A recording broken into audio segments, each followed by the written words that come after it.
We are well into the year. And what is your actual plan to get going?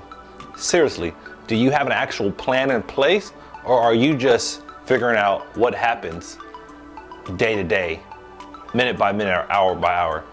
Well, if you're wondering some of the questions to ask when you're thinking about your plan, this is the video for you. We're going to talk about 5 questions that you can ask on a daily basis to ensure that you understand what your plan is and how to get it moving along.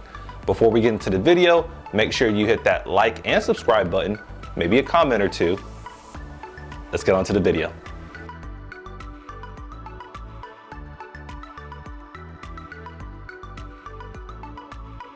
When you're thinking about your plan to get going, the very first question I always ask myself, especially this question amongst all the others, is what are my strengths? There's so many different assessments you can take out right now that'll allow you to understand what you're good at. One of the tests that I like to get that are pretty inexpensive and you can find through Gallup is the Clifton Strengths Assessment. That helps you identify 5 different areas that you're strong in. Now, I don't endorse that product. I don't get any payback for offering it to you, but it is something that I found over the last 5 to 7 years that's a quick assessment that kind of gives me an idea of what I'm good at and maybe what I'm not so good at. For example, when I took my assessment a couple of years ago, one of my strengths, the number one strength of that, was a learner. When I looked up what it was, it means that I love to learn, I love to figure out new ideas and solutions for things. Now that helped guide me because a lot of times what I realized was that I was jumping from this subject to that subject to those subjects. And when I understood how that strength helped me out and also probably messed up a little bit of my time management, I understood what I was good at. And being a learner allowed me to obviously learn a lot of different areas, but it also helped me focus on what I was actually good at learning. So let me repeat that. That strength of being a learner helped me understand what I was good at learning, because I know that I'm not good at everything. So taking an assessment like the Clifton Strengths allowed me to kind of understand and pinpoint what was good for me and kind of gave me an idea of what I should stay away from. Another assessment to look at when you're trying to define your strengths is doing a 360. Now, 360s are offered by all types of companies, corporations, different entrepreneurs, but whatever one you can find, do one today, because that 360 will really allow you to understand your leadership style. Now, whenever we offer them, we look at 16 different competencies, and I know I talk about a little bit more in one of my past videos, but when I'm trying to figure out what my strengths are, that 360 helps me to narrow it down, because I go and reach out to other people that know my leadership style. So when you're trying to understand your strengths, 2 quick things you can try to do, and I recommend doing them sooner than later, especially some of you that have these New Year resolutions, or you're already into the year thinking about, well, what is my plan going forward, is to look at either the Clifton Strengths Assessment or finding yourself a good 360 leader assessment that works for you. The next question when I'm looking at my plan on how to get going is, how do I work? Let's take this back to hybrid, in-person, telework, virtual, whatever you want to call it, type of working. Like, what works for you the best? If we go back to earlier in this video, I talked about me being a learner. I understand that me going into virtual settings, while I know I can perform it as a speaker, doesn't always help me receive the information as best when I'm in person. I like to have that connection to others. So when I'm looking at my work style and how I am, I say, do I want to be involved in in-person training? Do I want to be in hybrid, where it's that in-person and that virtual, or go all virtual? I've had relatives, I have friends that thrive in the virtual world, and some companies, that's all they have is virtual and remote work. But when you're looking at your own plan, think about what you're good at, what is built for you, and that'll kind of help you understand the satisfaction you're looking for, because without understanding how you work, especially in those type of settings, will really dictate how far you go.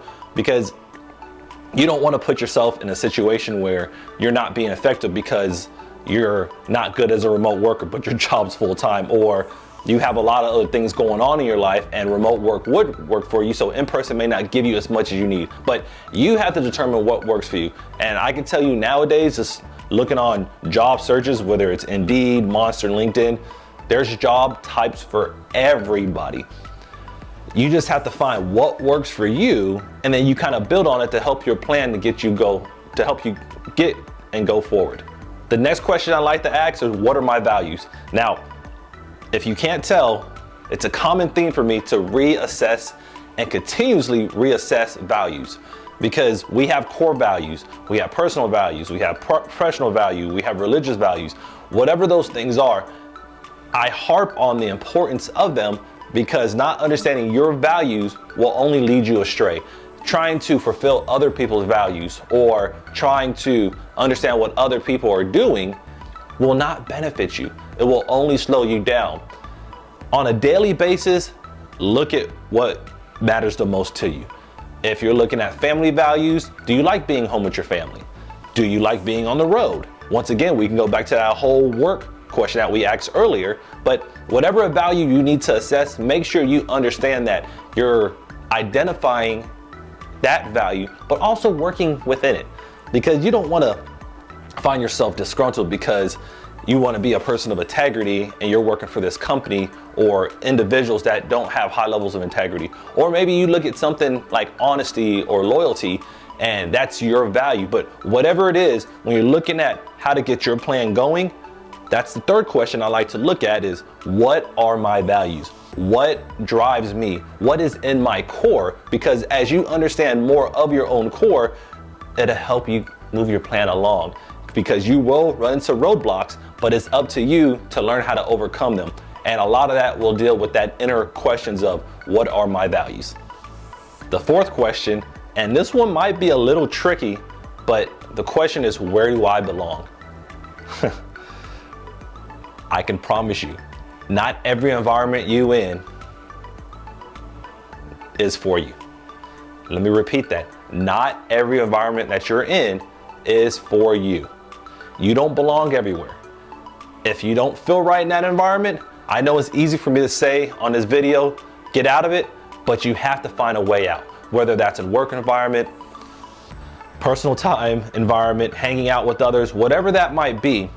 If you're in a location or around a group of people that are not boosting you up, if you're not in an area that's making you better, you're wasting your time. So you have to find out, where do you belong? Like, what environment is most conducive to making you better? And as you're building that plan, once again, the point of this whole video is, how do you get your plan going? That environment will either help you or deter you from getting your plan going. So when you're looking at the question of, where do I belong?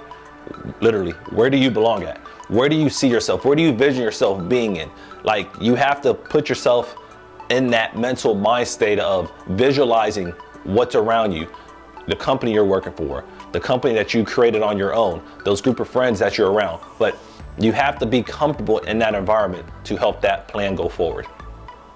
The last question is, what can I contribute? Not many people, and I can say especially for myself, like to just be in an environment where we have no contribution to its success. The same thing counts for you. What can you contribute to whatever environment you're in, whatever profession you're in, whatever family time you're in? As you understand your value and what you can bring to the table, it would allow you to work on other areas that's good for you. And a lot of times we don't actually sit back and look at, well, what is my contribution to this system? And when we don't know, how do we get better?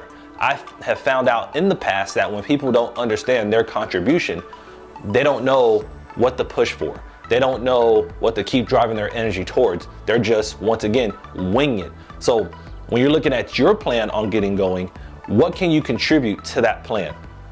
You see how I tied that together? What can you contribute to your own plan? Because for it to get going, you can't just count on me making these videos. You can't just count on your spouse, your friends, your boss, your subordinates to push you towards what you can contribute. You have to sit down and identify, like everything else that we've talked about in this video, you have to identify your role in the process. You have to be able to identify how you make that success better. How do you contribute to your own plans? And as you understand that, it will allow you to become better at it. As we wrap up this video, think about these 5 questions that we just talked about on how to get your plan going. 5 questions. That's all I want you to think about. Just 5. Go through this video, find yourself a notepad, use the notes program on your phone, whatever it is to help you identify them, but just write out these simple questions. Whatever you're aiming for this year, next year, whatever year, how do these 5 questions help you and allow you to get your plan going? And I promise you, as you're able to answer these, it's gonna make you feel more fulfilled towards that goal you're trying to achieve. And it's gonna help you accomplish your plan a lot more effectively. These few questions, not rocket science, but when we don't look at something like those, then it's hard for us to understand our process. Thank you for taking the time to watch this video. If you haven't had a chance, hit that subscribe button, hit the little bell notification button, and I look forward to seeing you on the next video.